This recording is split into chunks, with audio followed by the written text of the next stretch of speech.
topic on tonight is how to be a champ even when you take the L. Okay? How to be a champ even when you take the L. So, um, this doesn't have to do with any basketball reference with the Los Angeles Lakers winning a championship or anything like that. You just had to mention that, didn't you? No, but it's on a spiritual level. Even when you, well, you had a legitimate question. Yeah, what's the title again? How to be a champ even when you take the L. So it's a spiritual topic because in this life, dealing with our brother and our sister, dealing with people that, don't believe this truth, sometimes in interacting with them, you're going to end up being hurt. You're going to end up feeling left out, feel a lot of different things, okay? Dealing with your brother, dealing with your sister as the nation of Israel. And you got to learn on a spiritual level how to remain a champion, if you will, how to win in righteousness, even when you take the quote unquote L, okay? You'll understand what I'm talking about further as we get into the precepts, okay? So how to be a champ even when you take the L. So we're going to first start in 1 Corinthians chapter 6, verses 5 through 8. Gail, I'll have you read that, all right? 1 Corinthians chapter 6, verses 5 through 8.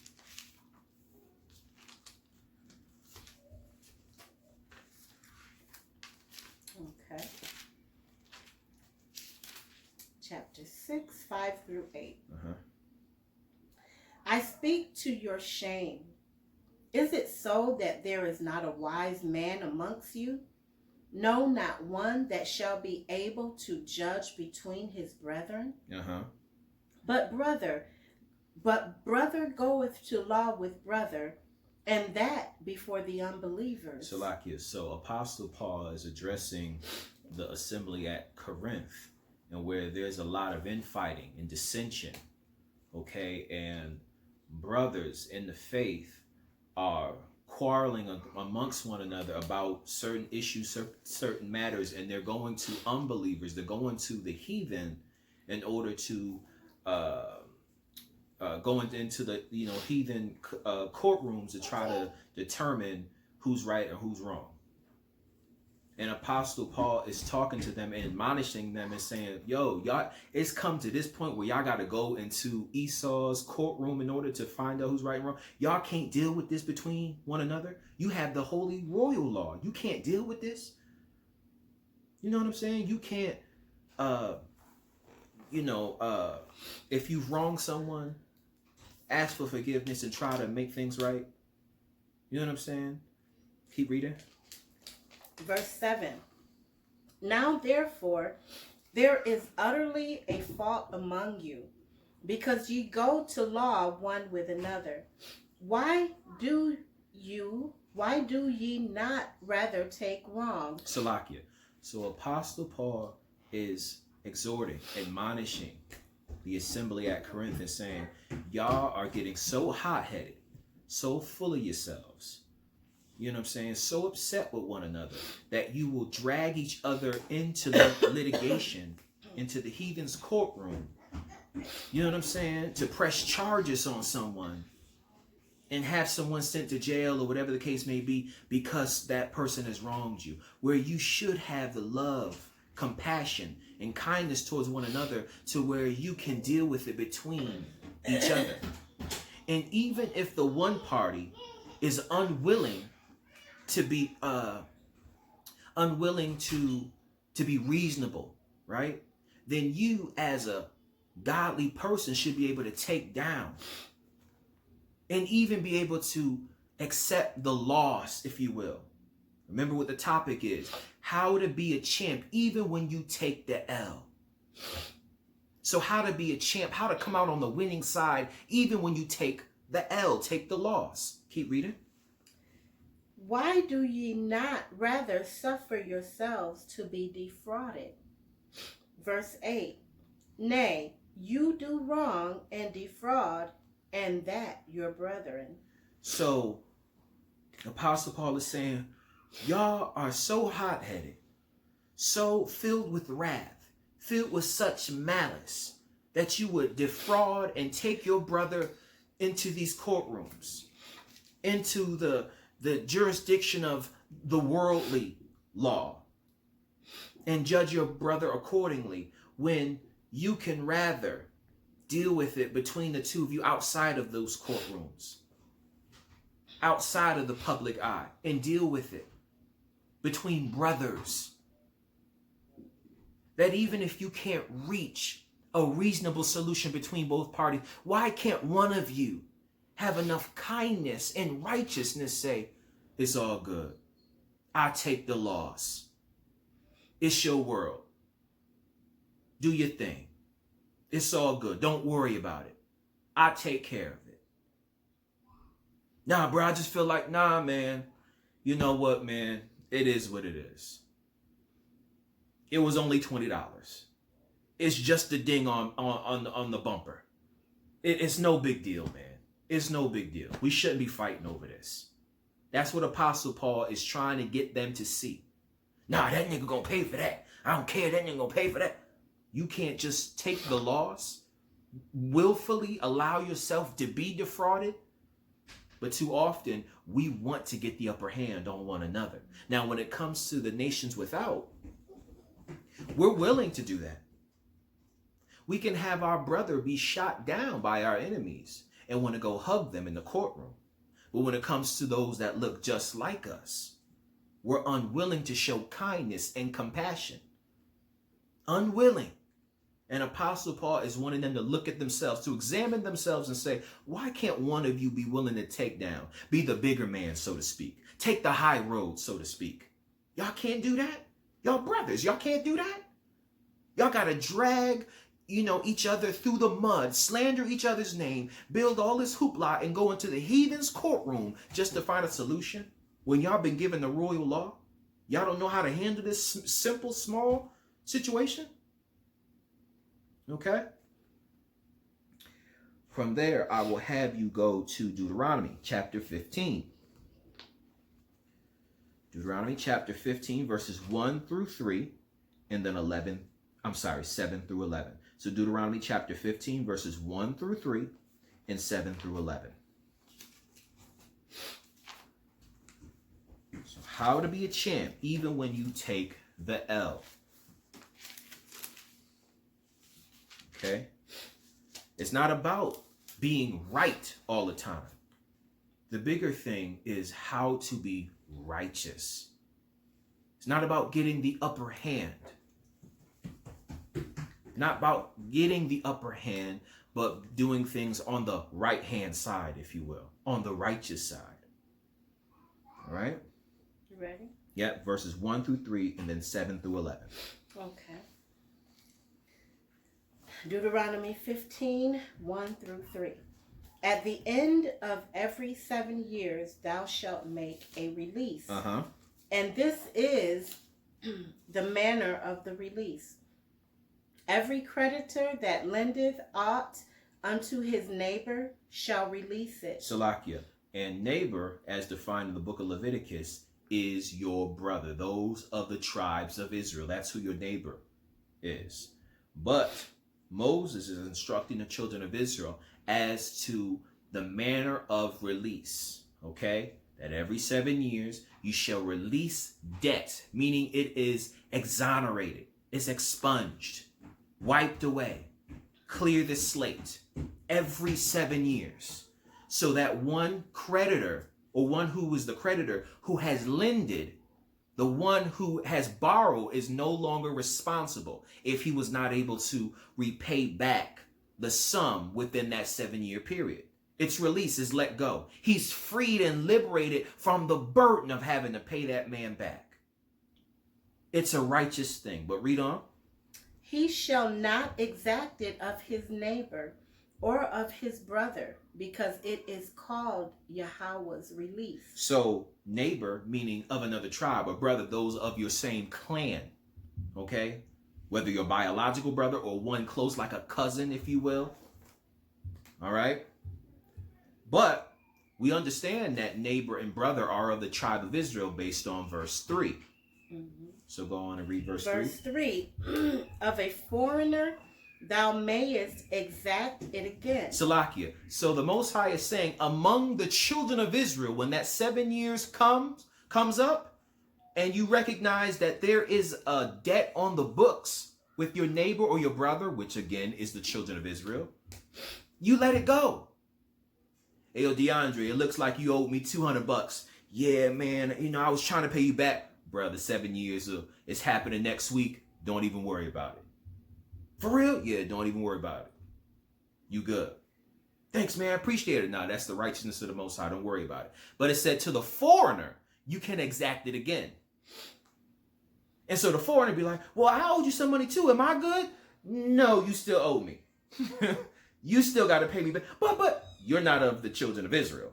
You still owe me. It's still in the books. But as for this man, he is my brother, and I will wipe it away. Go on.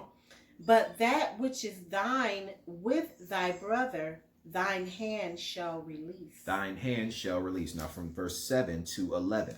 If there be among you a poor man of one of thy brethren. So of the tribe of Israel, okay, now we've read verses 1 through 3. So the Most High created the rule, the policy, and the stipulation. So every years there is a release of debt. Your neighbor, your brother, if he owes you something and the 7 years comes up, he has not paid you back, you release it. You let it go. Okay, but if it comes to a foreigner and he owes you, you can exact it again. Now, it is in your own power. If the 7 years come and you want to extend generosity and kindness to the foreigner, to the heathen, you are able to do that. Okay, but it's not mandatory to release the debt to the heathen. You can, if you desire, to get that money back from him. And he is required to pay you if you do indeed want to follow through with getting your money back. Okay, but now Moses is saying, if your brother, one of your brethren of the tribes of Israel is poor, and he borrowed money from you, and he has a debt with you, this is the stipulation. Go on. If there be among you a poor man of one of thy brethren within any of thy gates, and thy land which Yahweh thy king giveth thee, thou shalt not harden thy heart, nor shut thine hand from thy poor brother. So you will show kindness. This is a commandment. So you see your brother without and he has a need, you will not act like you ain't see him. You're not just going to walk on by, not just whistle and act like you don't see him over there struggling. It is your obligation. It is your duty. It is your royal high responsibility to see to the need of your brother according to the law. These things are not taught in Christianity, but these are the things that the Lord teaches us to do in righteousness. Again, the topic is how to be a champ even when you take the L. You got money, you got the bag, you got it going on. Your brother does not. There is still a responsibility to make sure that your brother who is poor and impoverished, that he's okay, that his welfare is taken care of. It is your responsibility as his brother. Well, that ain't my brother. He ain't my biological brother. It's not about biological brother. Brother by bloodline. You have a responsibility to make sure your brother is taken care of. Keep reading. Verse 8. But thou shalt open thine hand wide unto him, and shalt surely lend him sufficient for his need in that which he wanteth. Salakia. So thou shalt open thy hand wide. So whenever your brother comes to you and asks you, hey man, I need something don't be a niggard. Remember we went over that a few weeks ago. The selfish, stingy person. Don't be a niggard, but be liberal, be generous, be kind and compassionate toward your brother. Open your hand wide. And it says lend. Lend him sufficient. So you don't just have to give. Now, giving alms, of course, is righteous. And it's something we're encouraged to do. We can just give and not expect anything in return. But then you can also borrow with an expectation that he pays you back. Okay? We're getting there. It might answer your question. We might get there. I don't think so. Yes. I have a question. Okay. if someone is asking you to buy them something, some food, and they're not asking for the money, they're saying, just take me in the store and you pay for it, but I want to buy some food that I can take home for me and my family to eat. And you do it, and they want to buy some bacon, some pork bacon. Do you allow, it says here, whatever which he wanted, do you allow them to buy that bacon, or you say, no, I'm not paying for no bacon, and this is your brother? What do you think? I say no. Okay. I'm not. I told. When we had the lesson on clean foods, the Most High, I forget where it is, and might be in Deuteronomy, but hold on, I actually have it here. I have the notes here. Bear with me. I don't have it noted here. Might be. I don't know where it is. But pretty much what I want to touch on is the fact that the Most High, just paraphrasing, said that when you give your sacrifice is supposed to be of a particular group of animals. You have the clean, you have unclean, but then you have the holy sacrificial animals, and then you have other animals who are not the sacrificial animals, but they are still in the clean category. He said that when you give your sacrifice, you are to choose of the particular animals, okay, within that group, the sacrificial animals. But he said, on your dinner plate, you can have whatever thy heart lusteth after. Paraphrasing. Mm-hmm. Now, when it says lusting after, does that mean you can have some crab? You can have some swine? You can have all this other stuff? No, but you can have the heart, as it mentioned, or whatever the case may be, within the clean category that's not listed within the sacrificial list of animals. Like the calf or the oxen or the ram or the lamb or the goat or a pigeon or dove or things of that nature. Those animals are reserved for the sacrificial offerings. Okay, but when it comes time for your dinner table, you can have deer. Deer can't go on the altar, but it can go on your dinner table. You may not be given a sacrifice, but if you just have a hankering for some pigeon, you can have that on your dinner table. So to answer your question, you can do that, meaning you could be kind and be generous in whatever he wanted for, but not to transgress the commandments. And you have to cause your brother and or your sister to understand that. Mm-hmm. And say, brother, I can give you whatever your heart desires, but you cannot transgress. I've done that for my parents. Taking my mom out, she loved her some bacon. But I tell her, I'll get you whatever you want, but no bacon. Nothing unclean.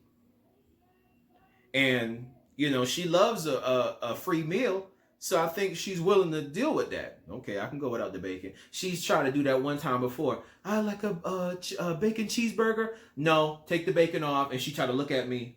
I done told you my rule and policy.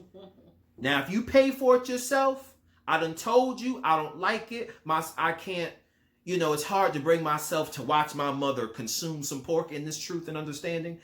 But that's on you. You paid for it and you do what you gonna do. But when you with me and I'm paying for it, you're not eating no bacon. Well, it don't taste that good without. Well, then either we can go without or whatever. Pick a chicken sandwich then. You know what I'm saying? I want bacon on that chicken. I want the club with the bacon on it, right? Okay. Mm-hmm. Let's finish. Verse 9. Beware that there be not a thought in thy wicked heart. Salakia, pay attention to what Moses is saying to the children of Israel. Remember the topic, how to be a champ, even when you take the L, even when you take the loss, as many would say. Hold on before you keep reading. Because many of our people, we've just become so wicked and so corrupt as a people. And in every way that it's just... we are corrupt, okay? But oftentimes, when we try to do well unto our brother and we give more than what others around us may deem sufficient to give, if we exceed the amount that others would deem acceptable, and we give that of our own volition, of our own generosity, then others will view you, okay, like you're being taken advantage of. Like you're silly, you're stupid. Okay? Why? Because their ways are wicked. A lot of times they see the poor, they see their own people, they walk right past them and can care less. No thought comes across their mind as to try to see to it that their needs are met. They go right on by and can care less. All right? So pay attention to what Moses is teaching us. This is your brother. The heathen, the wicked, that's on them. But your brother who is poor and impoverished and in need, it says to open thy hand wide and lend sufficiently. And this is how you need to check yourself spiritually in order for you to be a champion of righteousness. Go on and read that verse again. Okay, verse 9. Beware that there be not a thought in thy wicked heart, saying, the 7th year, the year of release is at hand. And thine eye be evil against thy poor brother, and thou givest him naught. And he cry unto Yahweh against thee, and it be sin unto thee. Salakia.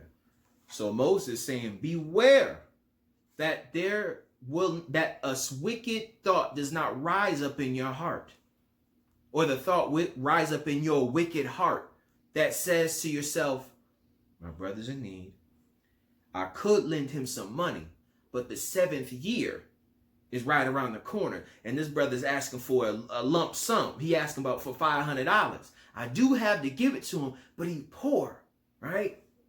He poor. So I know the odds of him being paid back, being able to pay me back, will be slim to none. And the 7th year is about 3 months away. It's probably going to take him longer than 3 months. I'm just going to refuse to lend him this money so that I can keep, because I know this money I'm not going to see this money back. When I get this $500, I'm not going to see it back. The Most High is saying, beware of that. Don't concern yourself with that, because there is a reward for they that give in liberality and give in kindness and in true righteousness. Don't concern yourself about that $500, whether you'll get it back or not. You don't give it because you're expecting to get it back. You're giving it because your brother has a need. Your brother has a need. Brother, I need $500, man. I'll pay you back as soon as I can. I'll pay you back. Man, 7 years is coming up, man. Don't let that thought come into your heart. That's what Moses is saying. Go on. Verse 10. Thou shalt surely give him, and thine heart shall not be grieved when thou givest unto him. Salakia, thy heart shall not be grieved. So you're going to give it, and you're not going to be mad about it, sad about it, hurt over it. You're going to give it freely, willfully, and with a righteous spirit. Go on. Because that for this thing Yahweh thy king shall bless thee in all thy works, and in all that thou puttest thine hand unto. Salakia, so if you do this, recognize there is a reward for you. He will bless you in everything you put your hands to do. All your work shall be blessed if you give and not be grieved in your heart.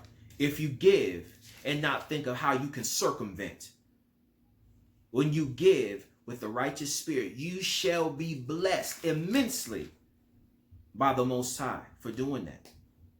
But if you give grudgingly, if you give with a bad attitude, if you give trying to see if you can work things over to get your money back somehow, even after the 7 years, you're going to be cursed. You're going to be cursed. Verse 11. For the poor shall never cease out of the land. Therefore I command thee, saying, Thou shalt open thine hand wide unto thy brother, to thy poor, and to thy needy in the land. This is our responsibility. The poor ain't going nowhere. Yahweh Shai uttered those words as well. Now, on this occasion, you had Judas, who was a wicked man, trying to act like he's concerned about the money being used for the oil, okay, the perfume that the woman played upon Yahweh's feet and wiped it with her tears and all that stuff. He didn't care. But Yahweh Shai said, the poor will be with you always. But how often you going to have the Son of Man? Knowing that I'm going up to die. She's preparing me. So you will always have a brother that's going to be, in hardship. And it's your responsibility to do that. You go out, you see our brothers and sisters out here all over the city. Pushing shopping carts, digging in dumpsters, unfortunately. Hanging out at the bus stop. Loitering around the corner store. With rags on. Smelly, unfortunately. They're poor, they're homeless. From shelter to shelter. Looking for something to eat. It is your responsibility when you see them that you make sure they have that their needs are met. But these are things we refuse to do, and that's why we are destroyed as a nation. There is no nation building. There is no growth as a people. We remain downtrodden because we don't care about one another. We just don't. We only think about ourselves and how to improve our own well-being.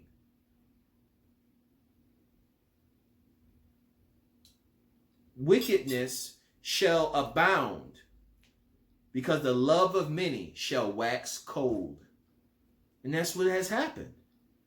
The love of many has waxed cold. We don't care nothing about one another. And so, of course, wickedness has abounded. There's no righteousness going forth. The law ain't being taught out here. Mother, father, children, they grow up selfish and self-centered, only thinking about sex, only thinking about how to make money, how to have what's the word I'm looking for? Self-gratification. That's all their lives are fueled by and governed by. How to please me. Men pleasers, as we read yesterday in Timothy. Lovers of themselves more than lovers of God. This is what the nation of Israel has, been reduced to. A bunch of selfish, self-centered, stiff-necked individuals who can care less about the welfare of one another. Okay. From there, you have it. Go to Tobit, chapter 4, verses 5 through 9, and then 14 through 16. I think this might answer that question you had about giving.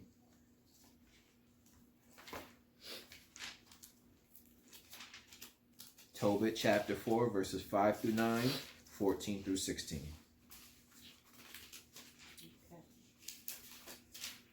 Okay. Chapter 4.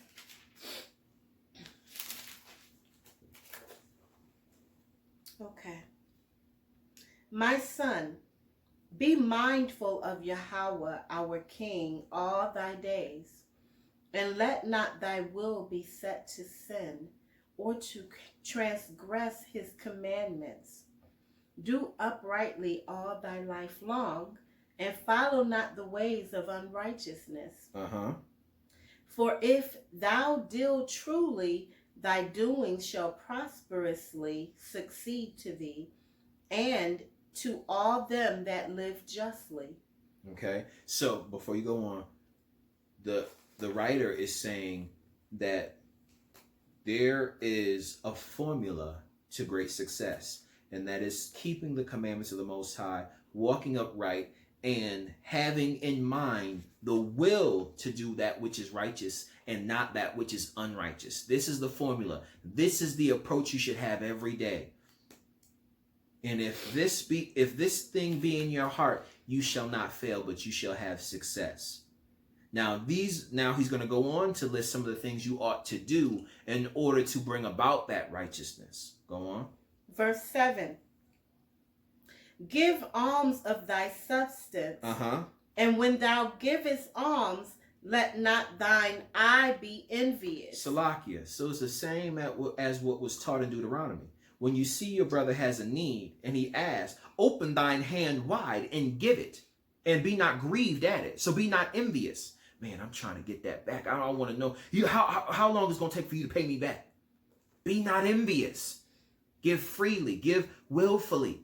Give with a kind, meek spirit when thou givest alms. Go on.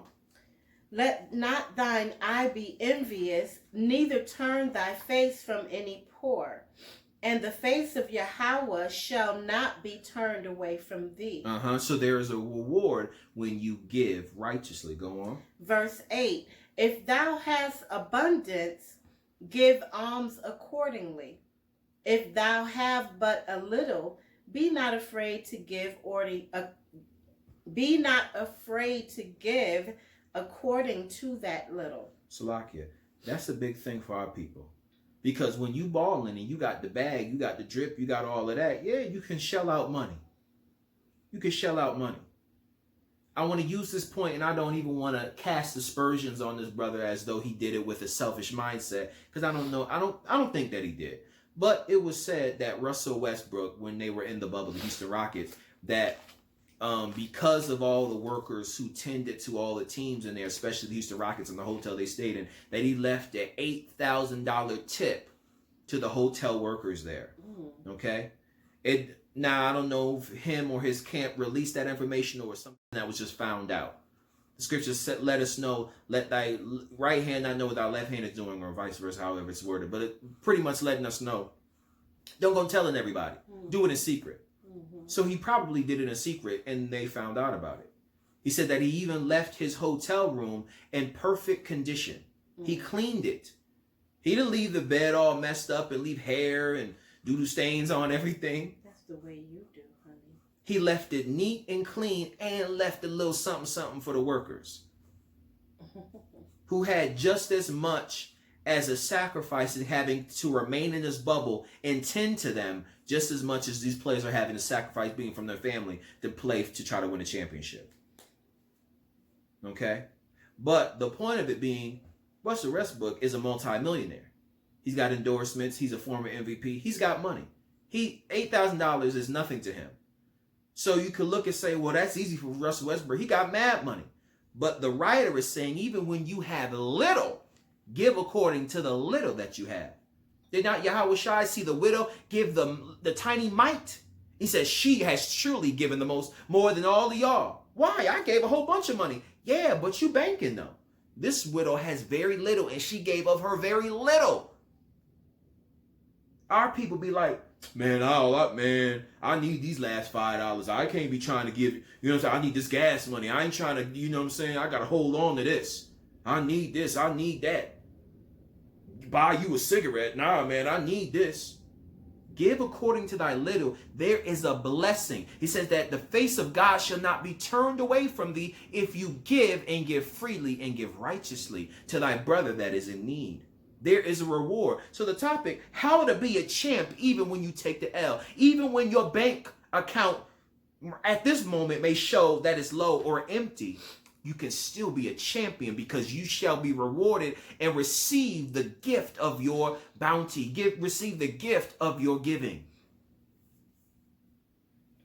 Okay? Your bank account will, be showing a loss, but your spirit in that heavenly bank account will be showing a win, if that makes any sense. So do not allow that grievous spirit or that wicked spirit to come into your heart and in your mind and say, nah, man, 7 years is coming up, or man, I really need these last couple of dollars. I can't be trying to give it to you. If your brother is in need, make sure that he is taken care of. It is your responsibility. According to the law, it is our responsibility. But oftentimes we overlook that because we're selfish. We're only thinking of ourselves. How can I make me right? How can I look out for me? And this is why we remain in the state that we're in. All the other nations, right? You got these immigrants, Nepalian, Somalian, whomever. They come over to this nation And they have, as my mom would say, they'll have a pot to piss in or a window to pour it out of. But you know what they do have? Each other. They have each other.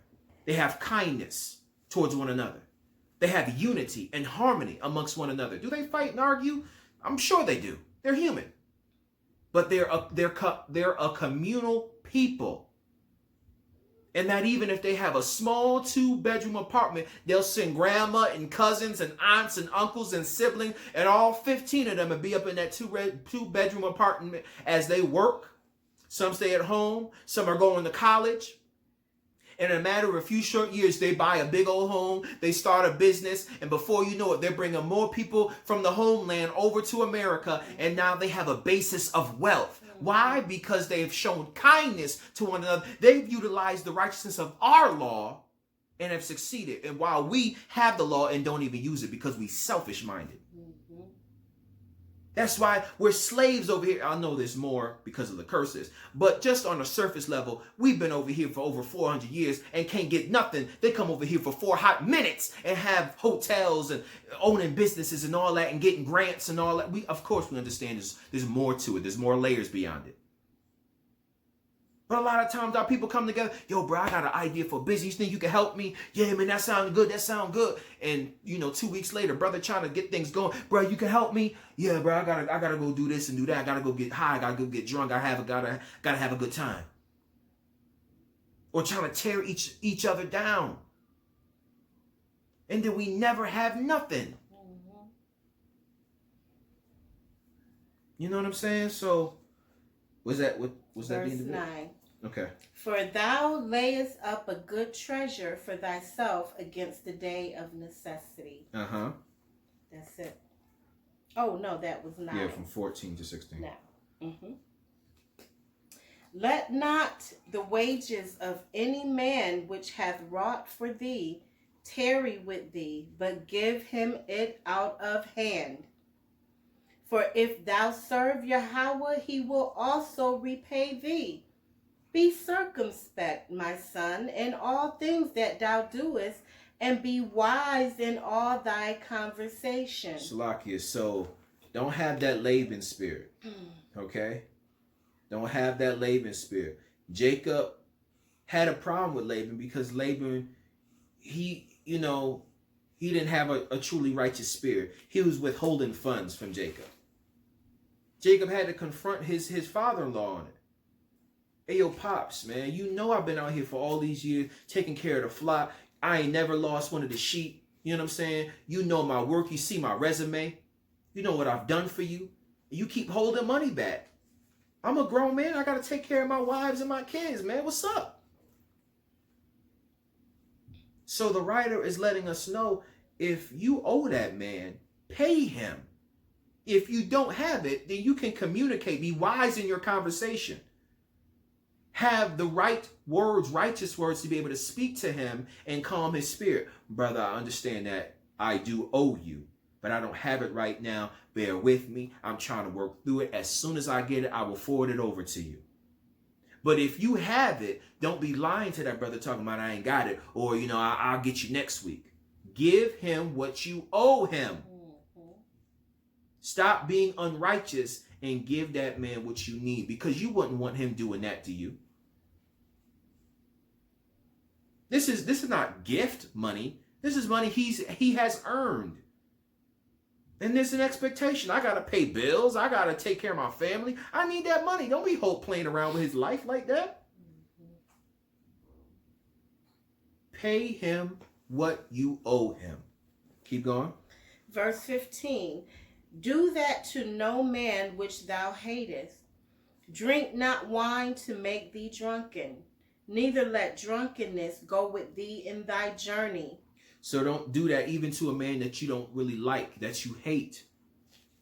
Show kindness to thy brother. We're not talking about the other nation. We're talking about of the children of Israel. This is how we ought to conduct ourselves. If we showed this even to those who we count as our enemy, meaning within, those that we hate, meaning within, how much better? Remember what was read in 1 Corinthians chapter 6. These were brothers that hated one another, who are enemies of one another, going into the heathen courts trying to, get a solution? Why can't y'all have enough kindness, enough love towards one another to be able to allow yourself to be defrauded and suffer the loss? Bruh, don't even worry about it, man. Let bygones be bygones. Because I'm sure if the other brother truly is in the wrong and you take down and allow yourself to suffer the loss, you think he gonna make a big deal out of it? He gonna be like, well, all right, well, cool then. And y'all gonna move on and that be the end of that. Why can't we show that? But our mentality is, I ain't gonna let him get over on me. I ain't no punk. I ain't no sucker. It's not about that. It's about walking in righteousness. Allowing yourself to be defrauded that you might receive the reward. Why? Because the Most High sees and taketh knowledge. And if that brother was truly in the wrong and was unwilling to be reasonable and repay, the Most High gonna deal with him.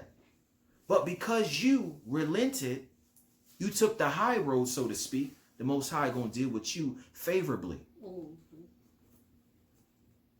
This is what we're required to do according to the law of the Most High. Keep going. Verse 16. Give of thy bread to the hungry, and of thy garments to them that are naked. And according to thine abundance give alms. And let not thy eye be envious when thou givest alms. So don't be envious. Don't be, you, brother, can I get a little something? Yeah, I got something for you. You know you had a couple ones and a couple 20s in your pocket. And without looking, you went in your pocket thinking you going to grab a couple ones, and you grabbed a couple 20s and you handed it to him. And then he opened it. Oh, wow, $40? Oh, wait, I didn't mean to give you that. Brother, I'm going to need that back. You gave it. Don't be envious. Don't be envious. Give freely. Yeah, $40. That's some money. But I'm sure he needs it more than you do. The Most High take care of you. You may not be able to buy that meal at Panera Bread, but the Most High take care of you. You'll be able to eat something tonight, and he'll be able to eat something tonight. This is the attitude we ought to have towards our brothers and sisters, but we don't. Okay, from there, going to Sirach, chapter 29, verses 7 through 13.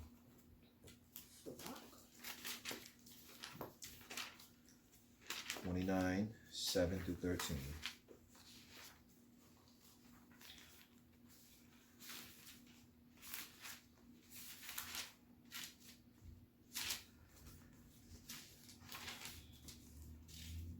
Seven through 13. How to be a champ, even when you take the L, even when feel like I ain't gonna get that money back, even when I feel like this brother's taking advantage of me. I'm always giving. He never giving to me. He's never thinking about me. I always feel like this is a one-sided relationship. Man, I'm sick of him. He a lazy bum. I'm the one working 60 hours a week.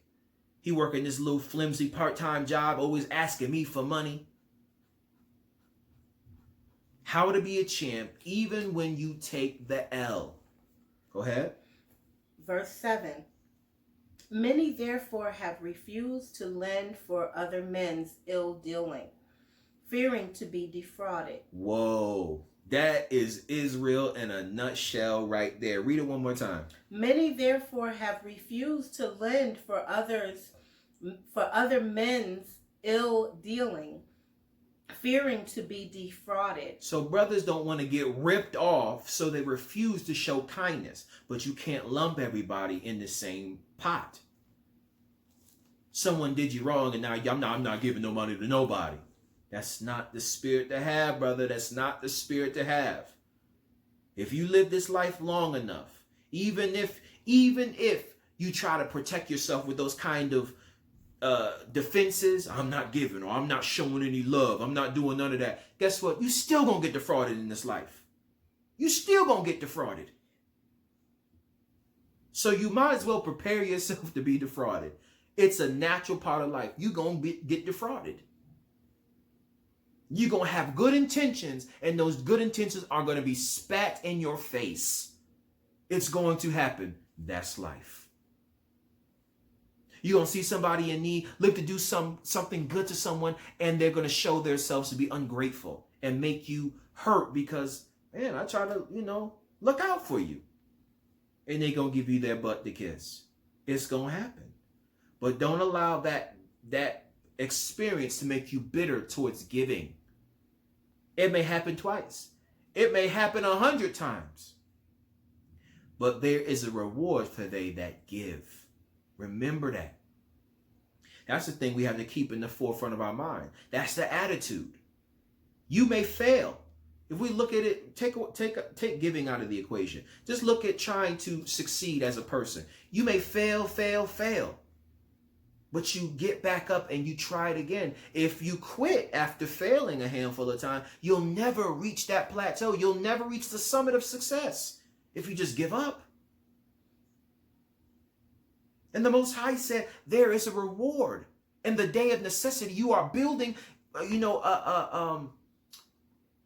the word I'm looking for? Increase, or what is the word I'm looking for? Currency in the heavenly bank account. So let's say 100 times you were defrauded by the same brother or by a number of different people. You giving, trying to be kind, thoughtful, and they keep playing you, ripping you off. Yeah, you may have the L on a physical sense, but spiritually you got the W. All them 100 times, the angel has placed a deposit in your heavenly bank account. So right now I feel like, people always playing me, trying to rip me off. Continue to have a righteous spirit. Because little do you know, your bank account is kind of full, bruh. You got racks in the heavenly bank account.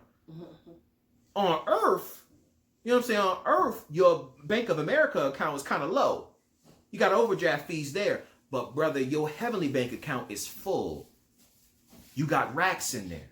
So you got to have a righteous spirit, because in the day of necessity, the Most High will tend to your need. Even if the people that you have given to has not tended to your need, the Most High shall tend to your need. Keep going. Verse 8. Excuse me. Yet have thou patience with a man in poor estate, and delay not to show him mercy. Delay not. Getting back to Deuteronomy 15. Don't have that wicked thought that, the 7 years has come. I'm not going to pay this brother back because I know he ain't going to be able to pay me. I'm sorry, not pay back. I'm not going to lend this brother money because the 7 years is coming and he's not going to be able to pay me back. If he has a need, show mercy and see to it that his need is met. Keep reading. 9. Help the poor for the commandments' sake. Whoa. So the writer is saying, don't concern yourself with how your money is looking or not looking. Do it for the commandment's sake. Don't do it because I'm going to give because I know he good for it. That shouldn't even be in your mind. Or I'm not going to give. It look like he's strung out on drugs. You give for commandment's sake. You don't concern yourself with what bill you got to pay or what you was trying to do with the money or what you think they may do with what you're going to give them. Give for commandment's sake. Keep going. And turn him not away because of his poverty. Lose thy money for thy brother and thy friend, and let it not rust under a stone to be lost. Let it not rust under a stone. Meaning, don't let that money sit in the bank and have less value than it would be in the hand of the needy. Or even less use. Yeah, that's a better word. Less use. Yeah, you collecting interest on the money sitting in the bank, but don't you think that brother could use that $100? I know that $100 look real good sitting in that bank account, but don't you think your brother need it? Brother, you don't need none. Brother, you got racks. I know you got racks. Racks on racks. Yeah. But don't you think your brother need that? Okay, keep going. Verse 11. Lay up thy treasures according to the commandments of the Most High, and it shall bring thee more profit than gold. It shall bring thee more profit than gold. So as I said in the example, you may have lended or attempted to aid people 100 times and they've defrauded you 100 times. All them 100 deposits in the heavenly bank account shall be more valuable than anything you could have received at the hand of an earthly man. So if you're giving a brother $20 and you expect $20 back, the deposit you make then is greater than the $20 you would have got back from him if you be spiritual. The equivalent of the deposit in the heavenly bank account could be up to $1,000, 100-fold of what you gave in the natural. If you be spiritual, you only gave $20 to a brother in need. He give you that $20 back. Man, I really need it. I appreciate it. That could be $1,000 worth of blessing each deposit because you gave it with a righteous spirit. You needed that $20 too. You know, your gas tank was kind of low, but you gave it. You were repaid back. And you still got $1,000 worth of blessing. If you just think about it in a spiritual way, the Most High will look after you. Keep going. Verse 12, shut up alms in thy storehouses. That heavenly bank account. Go on. And it shall deliver thee from all affliction. Go on. Verse 13, it shall fight for thee against thine enemies, better than a mighty shield and strong spear. So when you are making deposits in the First National Bank of Heaven, you better know that card, that MasterCard, that American Express card, so to speak, that Bank of the Most High, that card of the Most High, that's good anywhere. You can swipe that anywhere. The Most High will fight for you better than a mighty man with a shield and spear. You can be like Daniel in the lion's den, and you can swipe that heavenly card and have that transaction paid in full, baby, because of Daniel's righteousness, Joseph's righteousness, David's righteousness. In the time of need, all the deposits they made from the years prior were able to deliver them out of the hand of evil. Okay? A few more passages and we'll be done. I have you go to Matthew chapter 5, verses 10 through 12 and 23 and 24.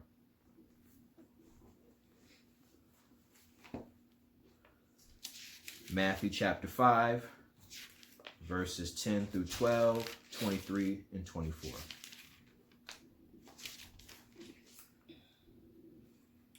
Okay. Matthew chapter 5, 10 through 12. Blessed are they which are persecuted for righteousness' sake, for theirs is the kingdom of heaven. Salakia, blessed are they who take the L for righteousness' sake, for theirs is the kingdom of heaven. They gonna be a champ. They gonna be the winner in the end, who take the L for righteousness' sake. Keep going. Verse 11.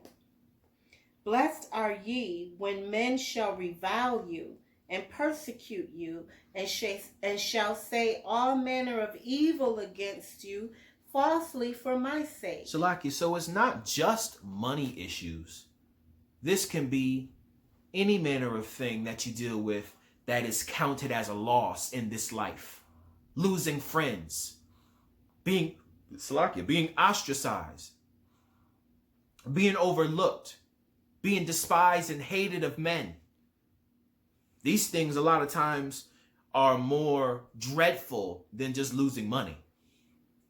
At the end of the day, money is money. Even the scriptures say, if riches maketh itself wings and fly away.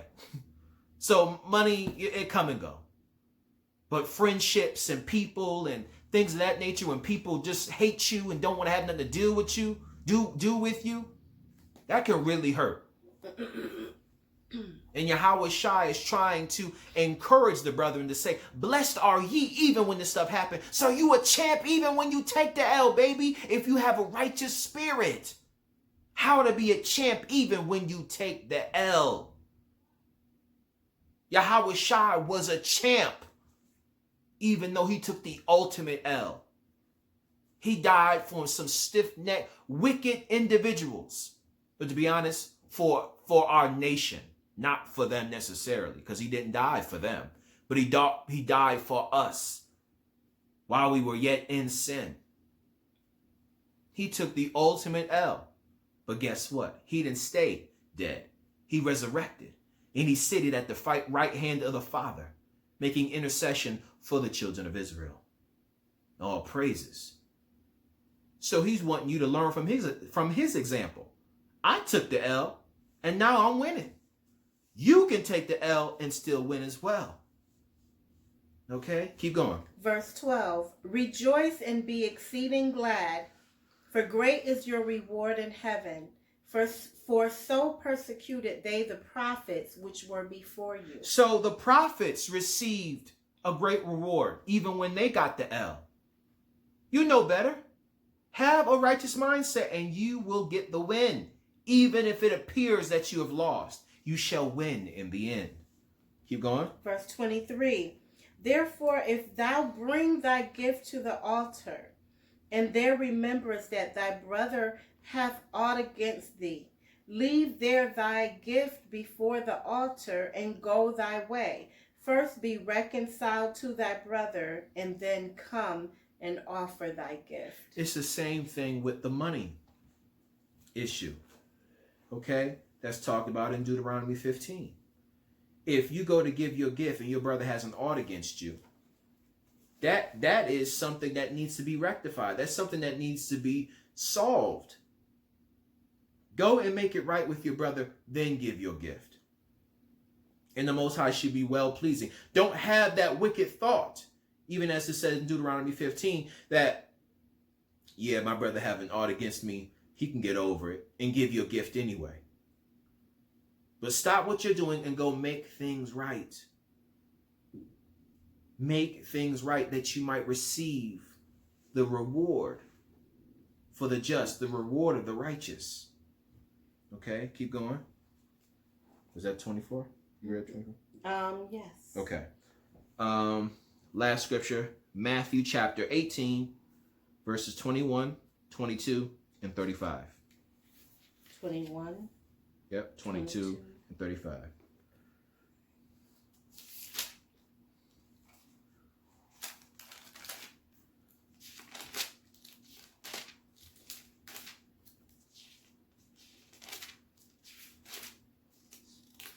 Okay, Matthew chapter 18. 21, 22, and 35. Okay. Then came Peter to him and said, Yahweh, how oft shall my brother sin against me, and I forgive him? Till 7 times? Salakia, so Peter is coming, having, I would dare say, that nigga mindset. If my brother do something, so obviously his brother is in the brother Andrew, right? Right? His brother's Andrew. I don't remember. I think it's Andrew. Forgive me, I forget. But his brother probably did something that upset him earlier that day, and trying to appertain to some sort of righteousness. He's asking Yahweh Shai, look, if your brother do something and aggravate the heck out of you, ain't you supposed to forgive him, 7 times? But after 7 times, I don't got to forgive him again, right? I could beat him up. That's that nigga mindset that we have as a people. That this is all the mercy I'm giving you right here within this gauge. If your foolishness exceed that, then I'm going to beat you up. I'm going to punch you in your face. I'm going to do something to get even with you. But that's not, he did not respond to Peter according to his folly. He responded to Peter according to righteousness. Now listen to the response Yahweh Shai gave Peter as an example to all of us how we ought to treat our brother. How to be a champ even when you take the L. Go on. Verse 22. Yahweh Shai said unto him, I say not unto thee until 7 times, but until 70 times 7. So he's saying, no, you don't allow mercy to be a bottle cap big. You allow mercy to be like an ocean towards your brother. He goes on to explain as well that if you want your father to forgive you of your transgressions, you got to forgive your brother of his transgressions. You got to be merciful unto your brother if you want mercy from the Father. That's how it go, bruh. That's how it go. Read verse 35. So likewise shall my heavenly Father do also unto you, if ye from your hearts forgive not every one his brother their trespasses. So if you don't, based on the parable he gave earlier in the text, if you don't show kindness towards your brother and forgive his trespasses, then the Father is going to be just as hard-hearted as you were to your brother. Think about that. Because we're talking all about how when you give righteously, you're having a deposit in the First National Bank of the Most High. But what about wicked withdrawals? We don't think about that too often. When we do stuff that's unrighteous and do things that are unmerciful to our brother, you can be having withdrawals taken out of that account. And then on the day of judgment, you go in there expecting there to be an amount, a sufficient amount, and there's nothing in there. And these things are weighed on the balances. Bruh, I thought I had more money in there. There's been a lot of withdrawal. We're looking at your bank statement, and there's been a lot of withdrawals because you've shown no mercy. You've shown no kindness towards thy brother. Man, but I was given a lot and stuff like that. Yeah, I've seen a couple deposits, but your withdrawals outweigh your deposits. These things are weighed in the balances. We need to be very careful. That's why when Moses in Deuteronomy 15 said, beware. Beware, he's admonishing, he's warning. Beware that this thought not creep into your wicked heart where you say, man, 7 years coming up, I ain't about to give him no money. What I look like giving him money that I know he ain't going to pay back? Don't let that come into your heart. Be giving and kind towards your brother. Now, the foreigner, yeah, you can exact that money back, but to your brother, you release the debt. You show mercy and kindness. How to be a champ, even when you take the L. Shalom, family. Shalom.